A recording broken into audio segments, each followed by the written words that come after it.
Hello, everyone. I think we still have folks joining. I'll just give it another minute.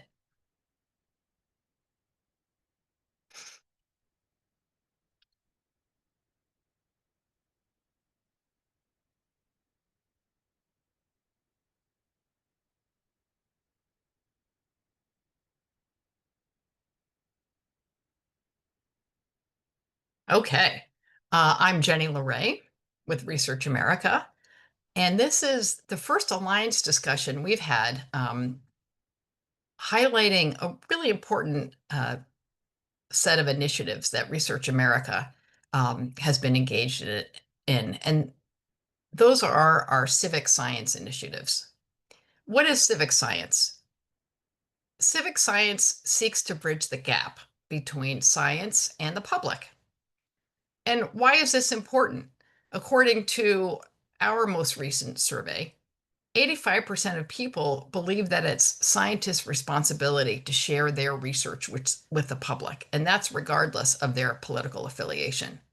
Yet, only 50% of people can name a living scientist or a place where medical research is conducted. Science has a visibility problem.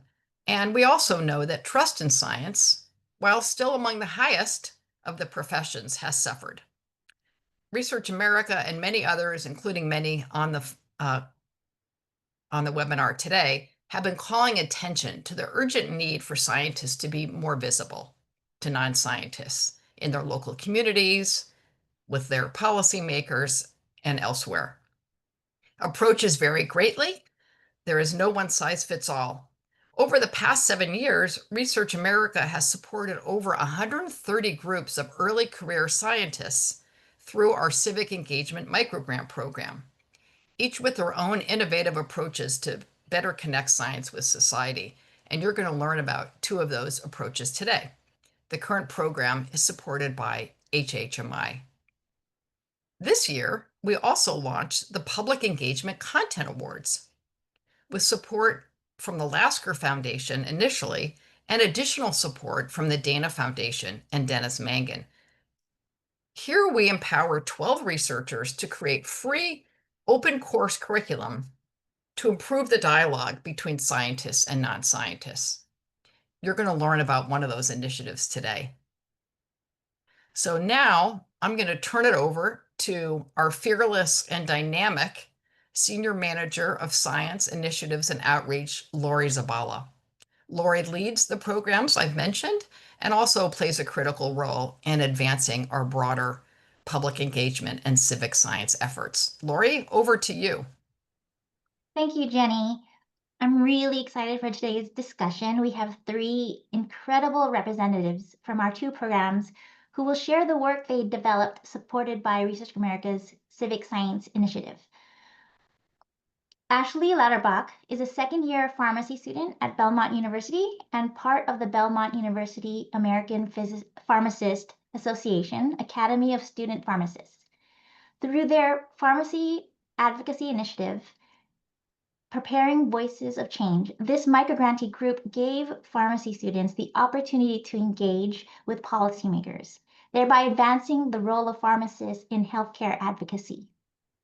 Justine Silva is a graduate student at the University of California, Irvine.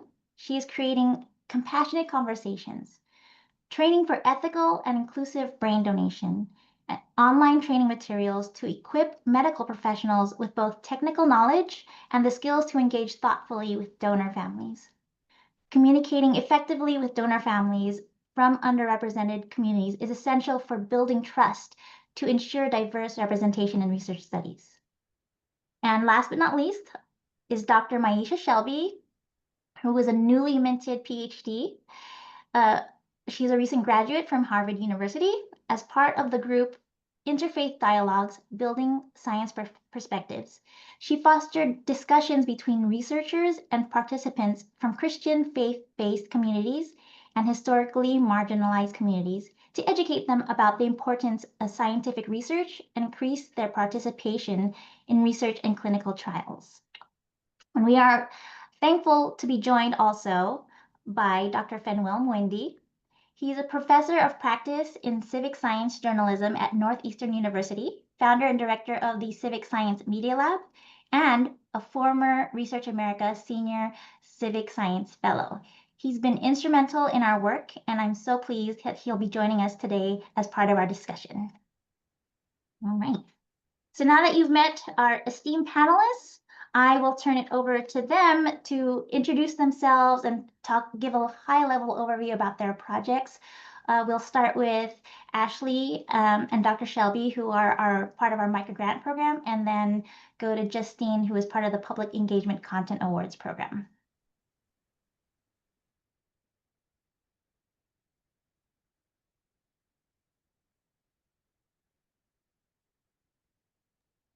All right, Ashley, you want to go first? Absolutely. Hi, everyone. My name is Ashley Lauterbach, and I'm a rising third-year pharmacy student at Belmont University in Nashville, Tennessee. And I have a passion for policy and advocacy in addition to my main interest, which of course is pharmacy.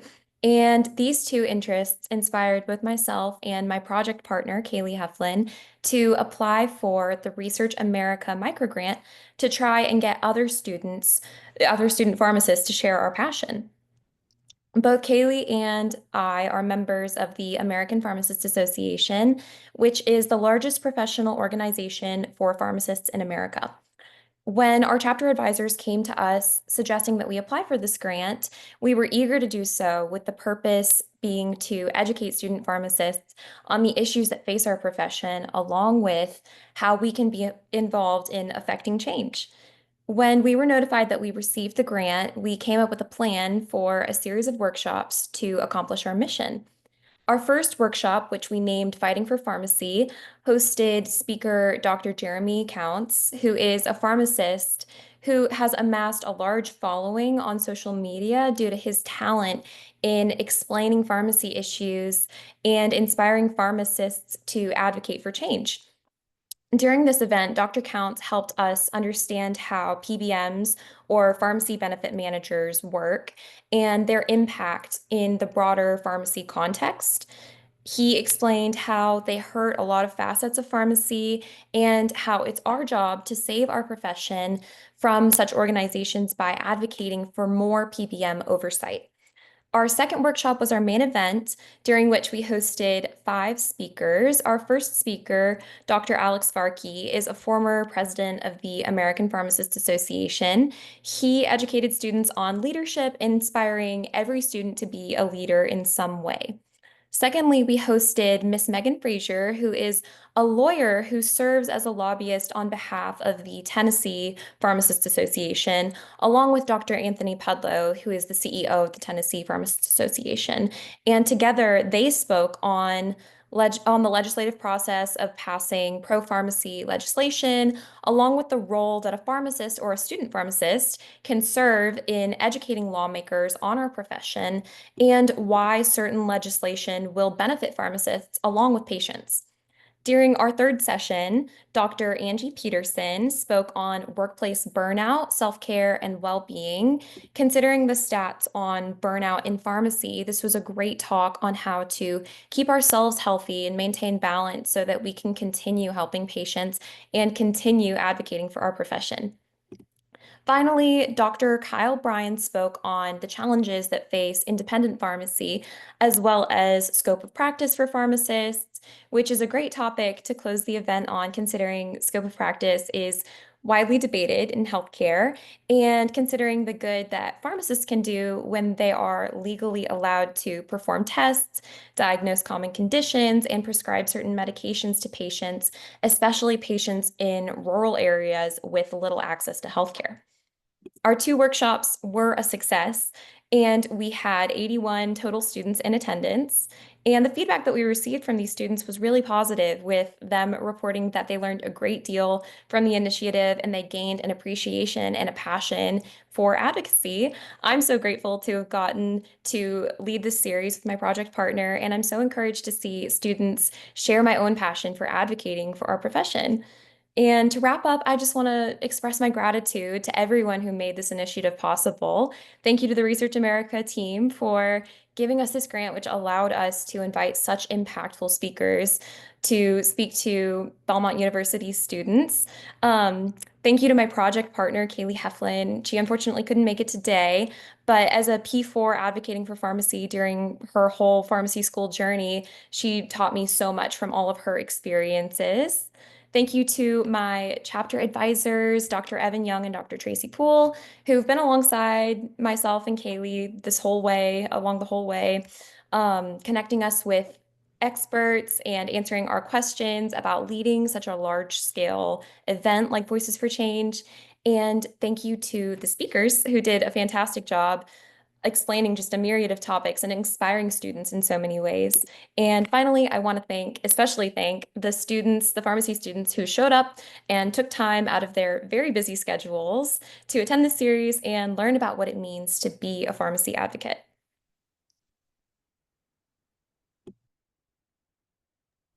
Great, thank you for that, Ashley. Dr. Shelby, up next. Hello, everyone. Thank you so much again for having me. That was well said, Ashley. My project, well, first, my name is Maisha Shelby. I just recently graduated from Howard University with my PhD in genetics and human genetics. However, my focus was on neuroscience and behavioral science. And my project focused on Alzheimer's disease. And with that, there was a human component to my research. And early on, I found that recruitment was a huge issue in getting the numbers for my project. So going into the Research America initiative, there were 3 undergraduates and then some graduate students that brought the actual project to my attention where there would be a grant awarded. So we wanted to understand what were the actual obstacles that were preventing a lot of the minorities from participating in scientific research. And we wanted to use these grant funds to kind of engage with the community and with faith-based communities to understand what were the actual holdbacks from keeping them from participating. What we found was early on with the organization that we got a lot of pushback from a lot of the community members because we didn't know where we would fund this. We didn't know where we would hold a lot of our programs. We didn't know where we would hold the event. And we said, why don't we do this at a church? And going into the churches would be our best option because we know a lot of the minorities are very trusting in the churches. So we went on and we took 2 initiatives. There was a community engagement so that we could drum up some awareness of the upcoming forum that we wanted to have. And so we had community members come in from the Latin community as well as from the African American community so that we could have a kind of dialogue with community members and people would come in and engage us and let us understand what would be their most problematic concerns in participating in any scientific research. So at the community event, we kind of just posted flyers, did something at one of the apartment complexes in Tacoma Park, which is near my high school, near the schools. And so we wanted to get some of the youth engaged. We wanted to understand if there will be a problem with us going forward with the actual forum and kind of understanding what the ideas and the attitudes were in the community early on. So once we had the initial community engagement event, we went ahead with the planning for a forum. And the forum was actually had at a hotel because we had so much kind of pushback, like I said, initially with trying to get the planning at a church. So we went ahead and did it at a hotel. And we had flyers, and that was a really great turnout. And I had a professional psychologist, Dr. Ayukande Kai, come out to talk to the community. And once we set it up into a forum style event, so where the scientists would come out and share their work, because I agree with 85% of the public that it is my responsibility to share my research. So in doing so, we wanted to understand if there will be a component in my sharing my story and getting the feedback from the community, if there will be a merge in the gap and seeing if we could understand why recruitment was such an issue early on with my progress and with my research. So with that, we really had a great turnout. I was able to formulate an infographic with an audio component so that we could share with other community members what we actually collected in the forums early on, because after this initial event, the community engagement event, everyone's excited about doing this again. So I actually reached out to Lori and let her know, like, this was something that the community was actually interested in and continuing on to see, okay, what type of research is going on. And that was the main component of what we found. They're not aware of what's going on in their communities. So if I could be a part of bringing that research to them and bridging the gap and letting them know that there would be a lot of progress and some kind of success out of their participation in this research early on, I would love to be a part in making that happen. So with this Research America Microgrant, me and my team members, we were able to kind of bridge that gap and get a level of understanding of how we could promote all types of research initiatives and participation going forward in scientific research. So thank you for that. Thank you, Maisha. Yeah, and I love that. And this is exactly what the discussion today is about, meaningfully engaging with communities. And I love hearing that they're excited to do this kind of work again. Justine? Yeah, hi, thank you guys. Good morning. I'm from the West Coast, so good morning to everyone. I'm going to talk to you a little bit about my project and brain donation. So just to get everyone on the same page, neurodegenerative diseases impact millions of individuals in the US today. It not only impacts the individual living with the disease, but it also has a profound and immense emotional and financial toll on their family and loved ones. To make matters worse, most of these diseases don't actually have any effective treatment. For example, my research is in Alzheimer's disease, which impacts approximately 7 million people in America today.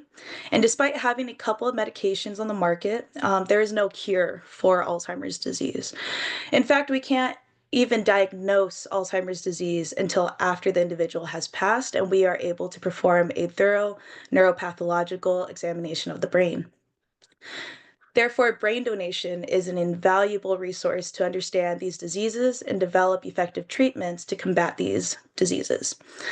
When we look at research in neurodegenerative diseases, we have other tools that give us information such as neuroimaging, blood-based biomarkers, cerebral spinal fluid biomarkers, and cognitive testing. But many of these measures, even though they're taken in a longitudinal style following this person over years, it is standardized against the brain donation we receive at the end of this person's life. However, brain donation faces two major challenges. One is a lack of standardization among brain procurement protocols, which limits the scientific rigor, quality of tissue, and comparability of specimens across the board. And two, a lack of diversity in brain donation that adequately represents the United States population in factors such as race, ethnicity, socioeconomic status, gender, and the list goes on. As scientists, we do need to do a better job at including perspectives of these individuals partnering with us in research, especially from communities that have not been included in our brain donations. Before I was a PhD student, I was a brain donation coordinator for 4 years at UCI in our Institute for Memory Impairments and Neurological Disorders, or MIND, where I had the privilege of working directly with families and loved ones of brain donors from a variety of backgrounds. During my time as a brain donation coordinator, I had the opportunity to speak with families who had donated through various programs other than ours. And to my surprise, I heard many negative experiences stemming from insensitive communication or interactions with staff during an already difficult time of these individuals grieving and stress. While these staff members being trained on technical aspects of their program's procurement protocols, there is an absence of training on how to communicate and engage to support these families experiencing the death of a loved ones.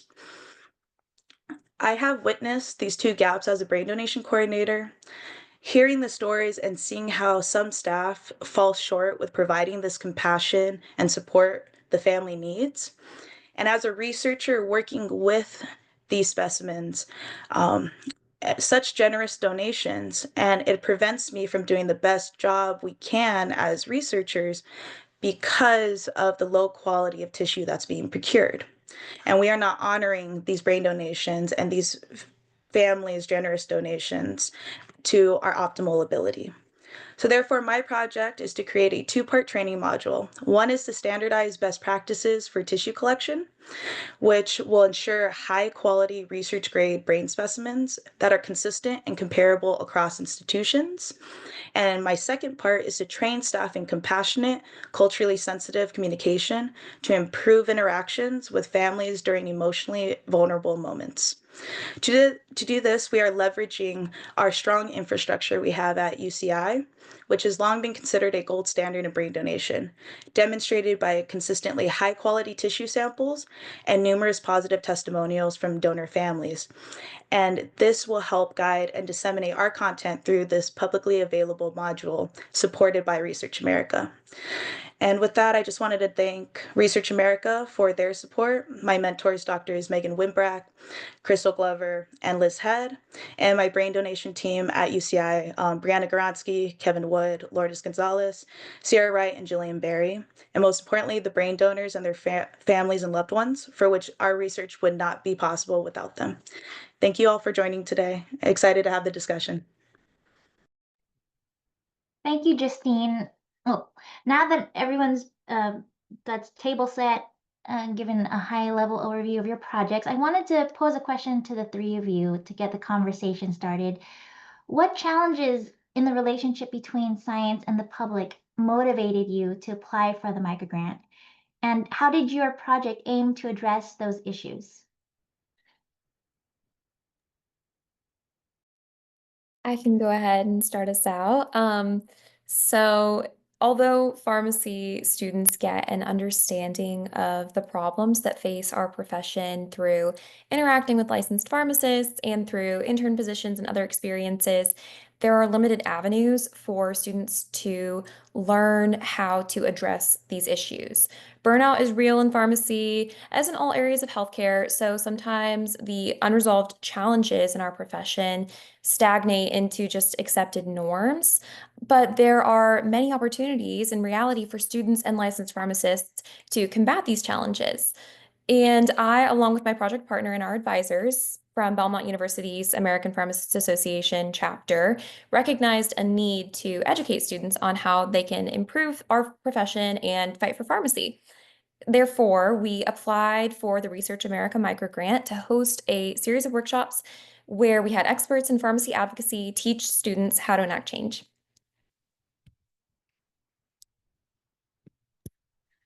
To follow up on that, again, because I wanted to focus my research in the minority community and it was an aging study, I found myself at a dilemma in getting the numbers for the actual participants. So granted, it was during the pandemic and I was looking at the elderly community, we just weren't making the impact that we wanted to make with the numbers. So once I became aware of the micro grant opportunity, and this was an opportunity for me as a scientist to engage with the community and understand what was keeping them from participating and what could I do to kind of alleviate that and kind of take it on a policy level if possible. So that was my main initiative in getting started. And what problem I initially faced was getting the numbers for the actual project so that I could graduate and do my research. And then what I gained out of this was the opportunity to engage with the community and understand how could I drum up the numbers in the future.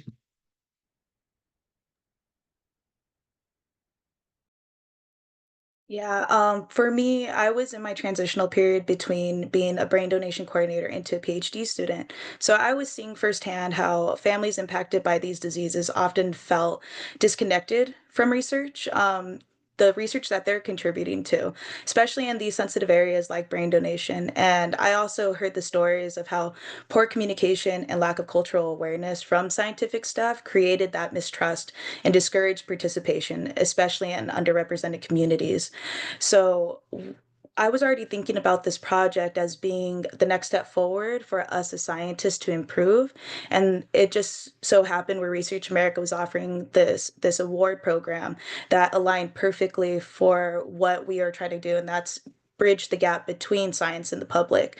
And that's why my project is aiming to bridge that gap and training these brain bank staff and in both technical practices and compassionate, culturally responsive communication grounded in focus groups that we are conducting. And through the support from Research America's grant, we're able to actually get this off the ground and running. So that's how my project's trying to tie the two in with the help of Research America's support. Great, thank you guys. You all are addressing such important issues and topics. I wanted to go to some specific questions for each of you and to get a little more in depth into your projects. I'll start with Justine since she's just spoke. In your online training curriculum, and as a reminder for everyone, Justine is an awardee of the Public Engagement Content Award Program. She's creating online digital materials for this kind of training for these medical professionals. You've made these materials available in both English and Spanish. And talk to me a little more about why that accessibility is so integral to your project. Yeah, absolutely. So, one major point is that equity in research requires full representation of diverse communities impacted by these diseases. Without adequate participation from these groups that are highly impacted but underrepresented in brain donation, we lack the data we need for scientifically rigorous and inclusive findings. And linguistic barriers are often one of these huge factors that prevent families from accessing clear, culturally relevant information about brain donation, limiting their ability to participate fully and meaningfully. They may not know of its existence, if it respects their cultural background, or if they can even trust us to take care of their loved one through this process, if that language barrier is separating the two sides, research and the public. And logically, Spanish is the second most spoken language, not only in Southern California, but in the United States. So it is essential for us to engage our local communities and understand the unique perspectives and needs of this population when it comes to brain donation. And we can do that by accessibility through language and having our materials available in those languages. Mm. Maisha, your project also, like Justine, is working to build trust between communities and scientists. And we know that that lack of trust can hinder scientific progress and exacerbate societal problems. Can you share how your project sought to build trust between scientists and the local community? Okay, so we knew going in that there was a historical mistrust among the minority community with not just the government, but also in scientific systems and healthcare systems. So we wanted to engage in these faith-based communities to better understand what challenges there were and identify what policy solutions that we could to improve the recruitment in those minority populations. So I first looked at, again, that mistrust that was historical in those communities. And I thought that by being the face of the research, by showing that, okay, I'm here, let me address whatever issues there were, because this is my research. And I think by connecting myself to the actual work and letting them know what was actually going on, having a transparency, I think helped a lot with addressing mistrust. Just to wrap that up, transparency, absolutely. Yeah, I love that. Uh, I'll switch gears a little bit here and direct the question to Ashley. Your project had pharmacists interfacing with elected officials. Policy, your target audience for your project was not only the training for the pharmacists, but also teaching them how to engage with policymakers. Talk to me about the knowledge and skills that these pharmacists developed and the role of pharmacists in public health. Yeah, so I'll go ahead and start with the role of a pharmacist in public health, which is a really unique role. Many geographical areas in America exist in what we call healthcare deserts. And these are areas in which there is a limited number of healthcare providers, and therefore inhabitants of such areas have a limited access to healthcare. And pharmacy is the most accessible facet of the healthcare system, with many more pharmacies existing in healthcare deserts than doctors' offices and hospitals, for example.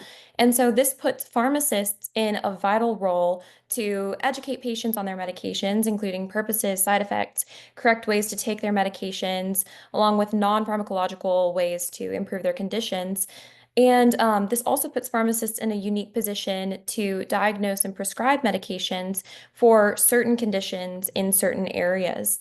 My project, with its focus on advocacy, will allow future pharmacists to advocate for expanded capabilities to ensure that more patients, especially patients in these healthcare deserts, have access to vital care.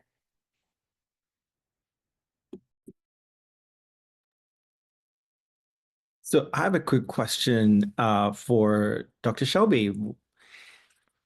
As I was listening to you, I kept thinking a little bit about the barriers that you were talking about. And I was wondering if you could say more about what you found out, what those barriers were, and, specifically also what you thought the barriers would be. And then you did the engagement and then you talked to the community members, right? I'm curious what you learned from that and how did you adjust your approach or other things? So going in, I initially knew that some of the barriers would be financially based. A lot of people would just say they did not have the time or the actual finances to commute from wherever they were to participate in any type of research. I understood that resources may also be a constraint. That was going in. However, once I started to do this forum and listen to what was being said, finances was on the top of the list, don't get me wrong, but just being informed about the research was a huge barrier that kept a lot of individuals from participating in research. Again, they didn't want to be felt as though they were guinea pigs in any type of research. So we wanted to pivot and make them then feel like actual team members in the research process and not just subjects in the research process. So letting them feel more like collaborators, that was a huge thing that I was hearing from them, on top of the resource constraints. But resources, being transparent, being a part of the actual research as a collaborator versus being an actual participant or a subject. Those were huge barriers, I think, that came in from the minority population. That was a restraint that kept them from participating, yes. And if I can do a quick follow-up, did that change your messaging then to your outreach? It definitely changed my messaging because we had flyers going in, and the flyers, once I kind of reevaluated the wording of those flyers, and it did come off as though we just need participants. We just need you to come in. We need your data. Come in and you'll get paid. And it was kind of cold. So once I reevaluated what they were saying, and I hate that I was able to get this information later in my research versus early on in during the recruitment process. So what we did was we changed the wording and we said that we were looking for collaborators. Do you want to join a team of researchers in understanding what's happening in your community? So that helped a lot.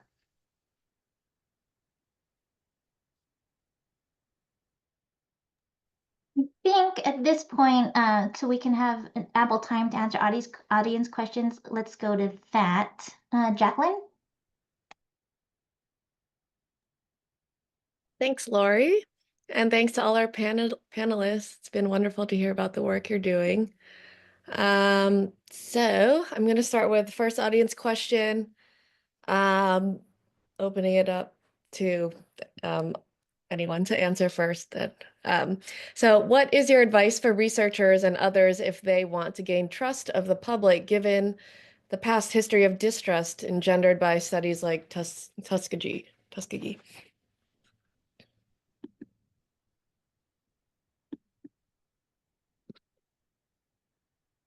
Oh, Okay, Dr. can you hear me? Okay, yes. So again, to address that, listening, the people want to be heard. Don't go in and just talk over them and tell them what you want. It's fine to communicate what your mission is and what your goals are, but you have to be collaborative. You have to listen to the actual people that you want to take part in your study or in your research. So the same, it's just a mutual feeling of beneficence. Just Thank you. to, oh, really quick, also transparency. I think having them, to Dr. Shelby's point, being as involved as they possibly can be as a collaborator, I really liked how you touched on that, because it is important to know that all the research we do is human-centered. It is for the public. The research we do is directly related to the public. We wouldn't be doing what we do if we're not serving the public that we serve and the public that we are also a part of. We are also members of the public, and it's all of us together. It's not just us or them. So I just wanted to echo Dr. Shelby's point. I thought that was amazing.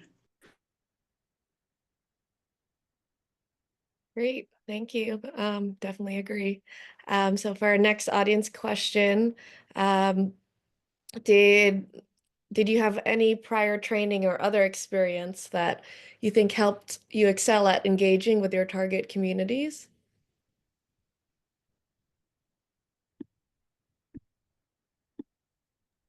Yeah, I can start.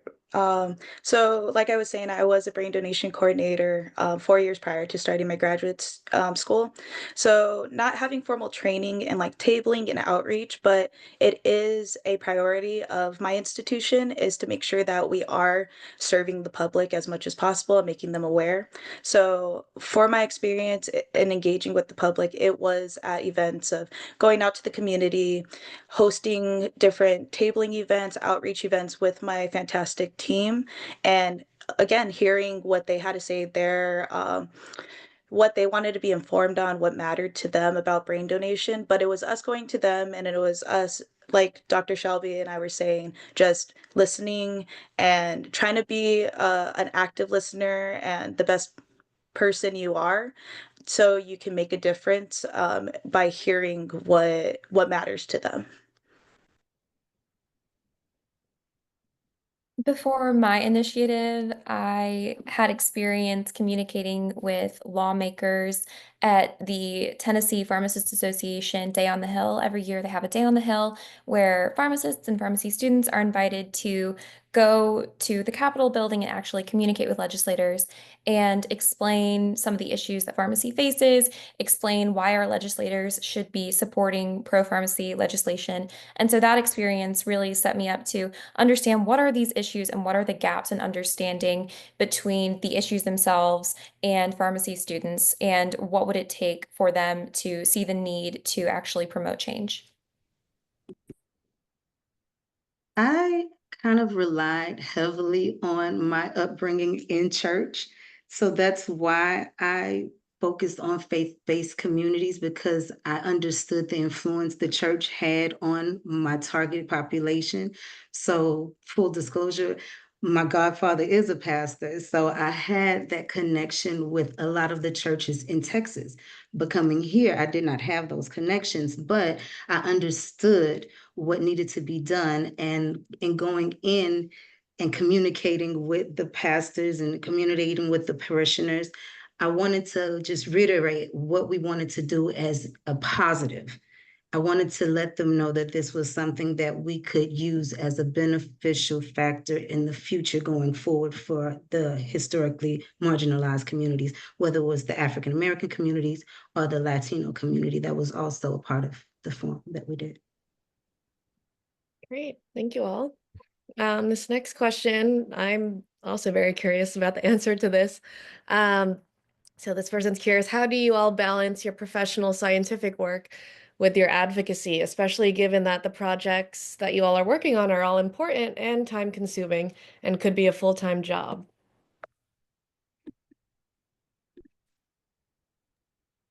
Well, I guess I could get started on that, being that I've just graduated. So now that I've got a little bit more free time, still want to work on those publications, because as you all will find out, you're going to have to publish or perish in this game. So I'm still moving forward with that. But the advocacy and being involved with policy is always going to be a top priority for myself, because I understand that in translational research, which is a huge component of the work that I want to continue to do, I know that it cannot stay isolated. The work that we find and the work that we're doing and discoveries that are made, they need to be shared and they need to be moved forward into a bench side manner. So I know that policy has to go into this to reinforce the movement and the equity of these things. So I want to continue on, and I'm going to make sure that it's a top priority for myself, and just compartmentalizing the things that I need to do on an academic level, but also in this going forward in a recruitment, whatever it is that I need to do. I just know that I want to be involved in policy. I know I need to do the civic engagement so that we all want. Like you said, Justine, we need to all be involved in this.